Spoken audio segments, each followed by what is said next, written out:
মানুষের দিলের ভিতরে আল্লাহ পাকের প্রতি যে এতেকাদ এটা ছিল না।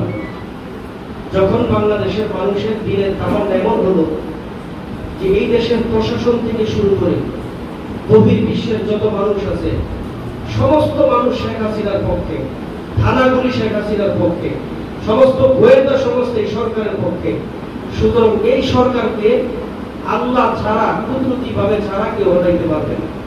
এই বিশ্বাস যখন একটা জায়গায় গেছে, আল্লাহ পাকের খেলা, ছোট ছোট বাচ্চা, নাবালেগ বাচ্চা, স্কুলের বাচ্চা, কলেজের বাচ্চা, ছোট ছোট বাচ্চাদের মাধ্যমে এই সরকারের পতন হয়েছে। কেউ যেন গর্ব করতে না পারে। আজকে যারা টেন্ডারবাজি করতেছে, আজকে যারা দখলবাজি করতেছে, ওরা মনে করছে ক্ষমতা এসে বলছে।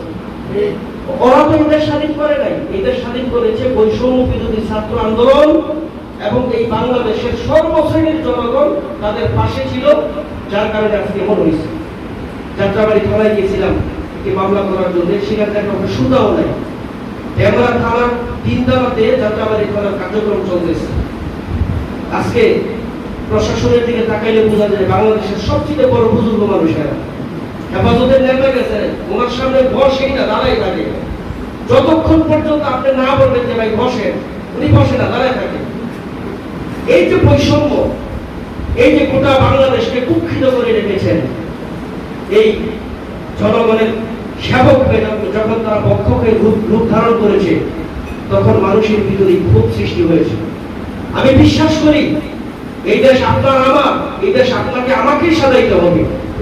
একদম গেছে, একদম অপেক্ষায় আছে, ওটা খালি উকি ঝুঁকি মারতেছে কিভাবে গিয়ে বসবে। এখন চাঁদাবাজি হচ্ছে সবচেয়ে বেশি। আমরা প্রশাসনের দৃষ্টি আকর্ষণ করেছি, ডিসি কে বলেছি, এসপি কে বলেছি, এদেরকে থামান। এরা যদি না থামে, ব্যবসায়ীদেরকে যদি সঠিকভাবে ব্যবসা করতে না দেন, তাহলে কিন্তু হেফাজতে ইসলাম আবার মাঠে নামবে। আর ওনাদেরকে বলেছি যে আপনারা যদি না পারেন তাহলে দইরা বাইন্দা আমাদেরকে খবর দিবেন, যে হেফাজতের লোকজন যায় সেখানেই করবে। টেন্ডারবাজি, চাঁদাবাজি এই সমস্ত জিনিস চলতে পারে না। আমি সিদ্দিকগঞ্জ থানার হেফাজতে ইসলামের যে নবগঠিত কমিটি, এই কমিটিকে আমি ধন্যবাদ জানাই, সাদর আমন্ত্রণ জানাই। সত্যিকার অর্থে আমাদের আসলে সমন্বয়ের অভাব। আমরা কিন্তু নারায়ণগঞ্জ জেলা, এই সিদ্দিকগঞ্জ থানাও নারায়ণগঞ্জ জেলা। আপনাদের এই সিদ্দিকগঞ্জ থানাতে 10টা ওয়ার্ড আছে। আমরা কিছুদিন আগে প্রায় 8টা ওয়ার্ডে কমিটি করেছিলাম। আমরা সামনে কমিটি করব।